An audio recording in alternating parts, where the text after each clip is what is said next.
co-main event has an interesting fight as well with Gilbert Burns, who's coming off a loss against Usman, the current pound-for-pound #1 fighter. And he's fighting Stephen Thompson, who's also a top 10 welterweight, but he's never fought Kamaru Usman. Actually, the only top 10 welterweight that Usman's never even came across. So I think this is an interesting fight. If Stephen Thompson wins this fight, now you're talking about like, oh, should he get the shot over Leon, this, that, and the other. But if he loses, I don't, of course, it's going to still be Leon or Kobe. I'm picking Gilbert Burns actually to win by knockout. And that's interesting.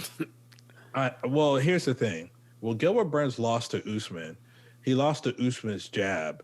But at the same time, what some people are forgetting is Usman has phenomenal grappling. He's a great wrestler. Stephen Thompson is not a good wrestler at all. And he doesn't shy away from letting people know that.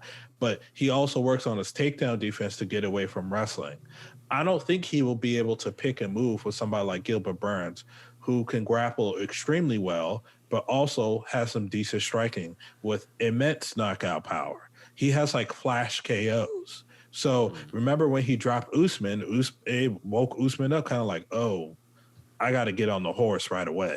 So I just don't see Wonder Boy taking too many shots because he's another guy that also gets hit. He doesn't move his head. He gets hit. If you watch that Jeff Neal fight he had, Jeff Neal was hitting him.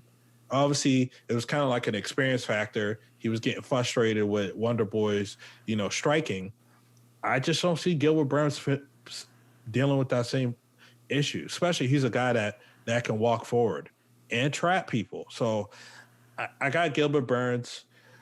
I'm not saying this is going to be easy night out because Wonder Boy Thompson, he's not top 10 as long as he is for no reason.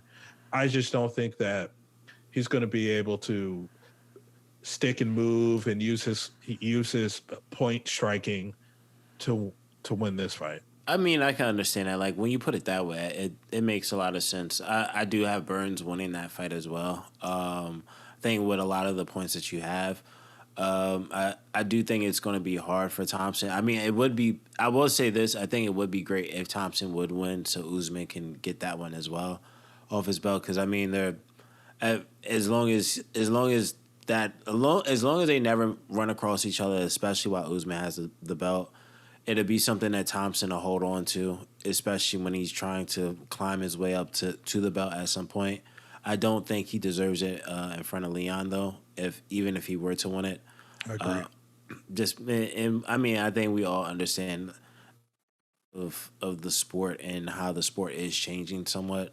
So if it were to happen, I wouldn't be surprised, unfortunately. But yeah, I do have Burns winning this. I think, just like you said, his performance against Usman was a good performance against Usman, and you're going against the #1 guy in the world at this point. So it's like to take that and saying like, okay, you had a competitive fight with this man, and then you're going against Thompson. It makes totally sense, so much more sense to go with Burns.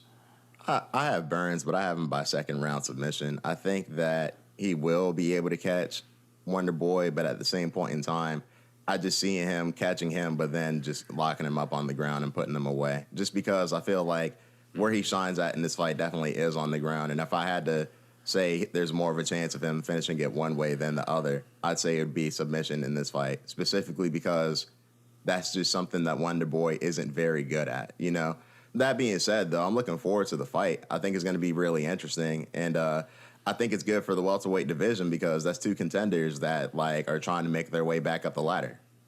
Yeah. Definitely.